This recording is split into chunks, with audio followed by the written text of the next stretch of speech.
નમસ્કાર મિત્રો, વિડીયોમાં તમારું સ્વાગત છે। જી હા મિત્રો, અત્યારે હાલ મોટા અને મહત્વના સમાચાર સામે આવી રહ્યા છે। તો મિત્રો, સમાચારમાં વાત કરીએ તો પ્રખ્યાત યાત્રાધામ પાવાગઢ ખાતે આવેલું મહાકાળી માતાજીનું શક્તિપીઠ દેશભરના શ્રદ્ધાળુઓ માટે આસ્થાનું મુખ્ય કેન્દ્ર છે। દર વર્ષે લાખો ભક્તો આ પવિત્ર ધામના દર્શન માટે પાવાગઢ પહોંચે છે, પરંતુ આગામી દિવસોમાં પાવાગઢ ખાતે દર્શન માટે જનારા ભક્તો માટે એક મહત્વના સમાચાર સામે આવી રહ્યા છે। જી હા મિત્રો, અત્યારે હાલ મોટા અને મહત્વના સમાચાર સામે આવી રહ્યા છે।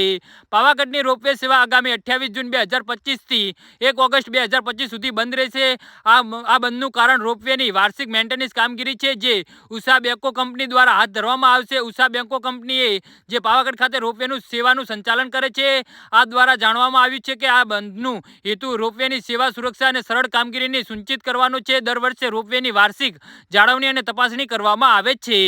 જી હા મિત્રો, અત્યારે હાલ મોટા અને મહત્વના સમાચાર સામે આવી રહ્યા છે, જેથી ભક્તોને સુરક્ષિત અને આરામદાયક પ્રવાસનો અનુભવ મળી રહે। આ વર્ષે પણ આ કામગીરી માટે 5 દિવસનો સમય નક્કી કરવામાં આવ્યો છે, જે દરમિયાન રોપવે સેવા સંપૂર્ણ બંધ રહેશે અને રોપવે સેવા બંધ હોવા છતાં ભક્તો માટે મહાકાળી માતાજીના મંદિરનો દર્શનનો દ્વાર ખુલ્લો રહેશે। જી હા મિત્રો।